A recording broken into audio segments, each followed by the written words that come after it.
Buenas, otra vez.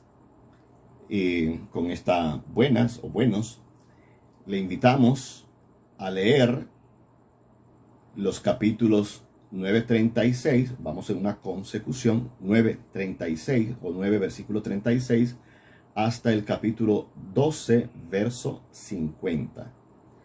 Haga una pausa, pare el vídeo y haga la lectura.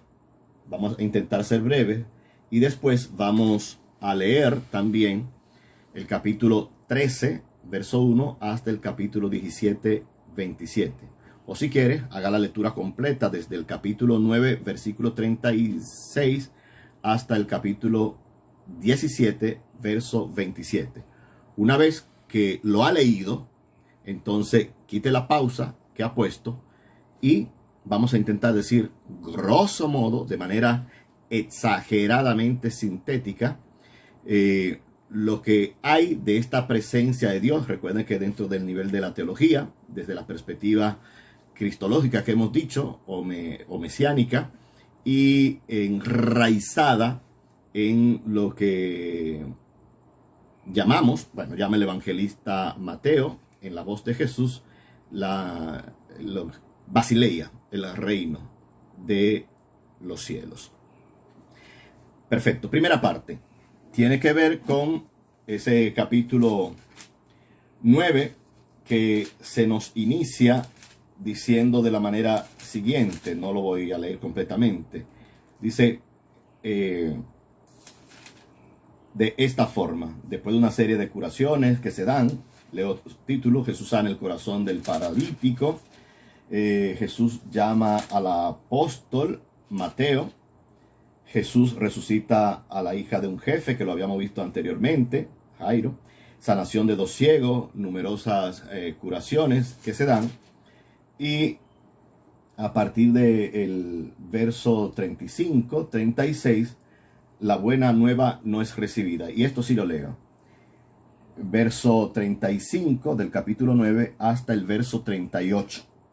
Jesús recorría todas las ciudades y pueblos, enseñaba en sus sinagogas y proclamaba la buena nueva del reino y curaba todas las dolencias y enfermedades. Al contemplar aquel gran gentío, Jesús sintió compasión, porque estaban decaídos y desanimados, como ovejas sin pastor. Y dijo a sus discípulos: la cosecha es abundante, pero los trabajadores son pocos. Rueguen, pues, al dueño de la cosecha que envíe trabajadores a recoger su cosecha. Una exigencia ante la inmensidad del campo de acción, ante el desgajamiento del ser humano, ante tantísima gente, multitudes que la están pasando mal. Jesús no puede pasar de largo. Y el hecho de no pasar de largo empieza precisamente con ese sentir el dolor de Dios en su ser. Como allá en el capítulo 3 del libro de El Éxodo: he escuchado el grito de mi pueblo y he bajado para escucharle. Por lo tanto, a Dios le duele. Y en la persona de Jesús, Hijo de Dios, está sintiendo el dolor del Padre ante la multitud, de que el texto dice estaban decaídas y desanimadas, como que no tenían ánima. Pero son tanto y nosotros somos tan poquito, que yo lo que le pido a ustedes es que rueguen con insistencia al Padre para que en esta mies, en este campo que es abundante, podamos encontrar siempre personas, discipulado, dispuesta a entregarse, a sentir internamente la compasión. Por lo tanto, las instrucciones primeras las da Jesús para una misión de ensayo ante esa gente decaída y desanimada. Y tienen que ir al mismo estilo de Jesús. Ni siquiera es el enviado que va a ir diciendo yo estoy aquí para... No. Es la persona de Jesús en el enviado. Recuerden que Jesús dirá: el que le recibe a ustedes, me recibe a mí. Y el que me recibe a mí, recibe al que me ha enviado. Por lo tanto, tú no vas a título personal, va a título de Jesús. Y si va a título de Jesús, va a título del Padre. Esto es la aplicación propia de lo que hemos llamado teólogos o la teología. Tiene que ir libre de ataduras temporales. La oferta es desinteresada y sin dificultades. Es una oferta del reino para los demás. Y el grupo como tal refleja la situación en la que vivían aquellas comunidades de rechazo, de persecución, de muchos que no comprendieron ni siquiera el evangelio, la buena noticia que se le daba. Hay reacciones diversas ante el mensaje que va este primer grupo que ensaya, este primer grupo de enviados. Los hechos concretos son las respuestas y marcan las reacciones ante la persona de Jesús y de su mensaje. Reacciones positivas las vamos a encontrar en los sencillos y humildes, positiva en la de su familia, en sentido amplio, los discípulos, la comunidad cristiana, pero también va a haber reacciones negativas, que es la de los jefes del pueblo, escribas, fariseos, sacerdotes, que se cierran al mensaje y lo interpretan como una transgresión a la ley. Eso es interesante. Jesús, que ya vimos por el capítulo 5, que ha dicho, yo no he venido a abolir la ley, sino para que ésta llegue a su plenitud. Esto que son los jefes del pueblo van a entender que el mensaje de Jesús siempre es un mensaje transgresor. ¿Cuál es el mensaje que se transmite? Que es el mensaje del reino, Uranos o Uranois. ¿Qué es este reino? Son los capítulos que hemos dicho, leyéndolo completo, del capítulo 13 hasta el 17, 27. Enseñanza. ¿Cómo hará Jesús la presentación? Mediante parábolas, mediante cuentecitos, mediante elementos y palabras que la gente puede comprender. Jesús no viene con un discurso altisonante, con palabras rebuscadas, con palabras domingueras. No viene a hacerle un revolú a la gente en la cabeza para que la gente se quede pensando, Dios mío, ¿qué será lo que habrá querido decirme? No. Va a hablar de una manera tan simple que entra en la dinámica natural. Por lo tanto, cuando Jesús habla de reino, la enseñanza es clarísima, transparente, translúcida.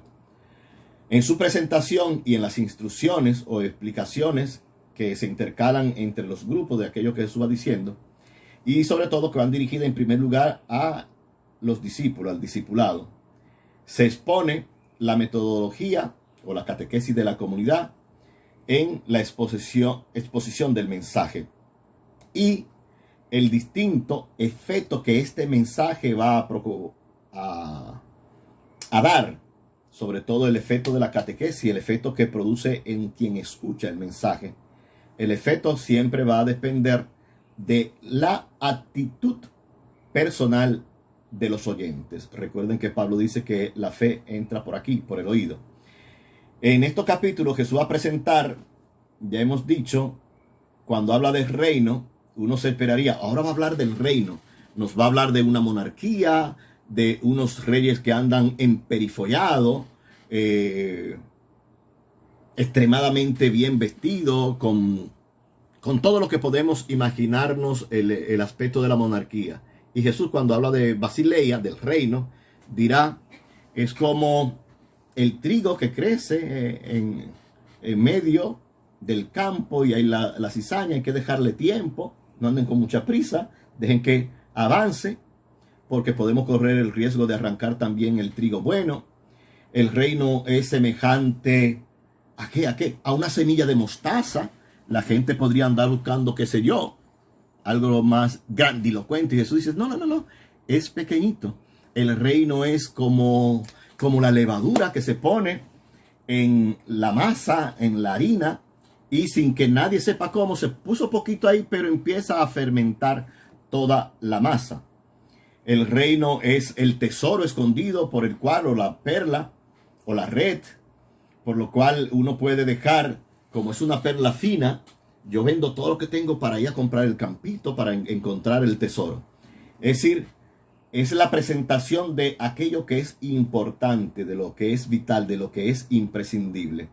No es con grandilocuencia, es de la simplicidad, y esto lo pueden entender lo sencillo. Por algo Jesús dice, te doy gracias, Padre de cielo y de tierra, porque tú has revelado estas cosas a la gente sencilla y será ocultado a quienes se creen muy inteligentes y demás.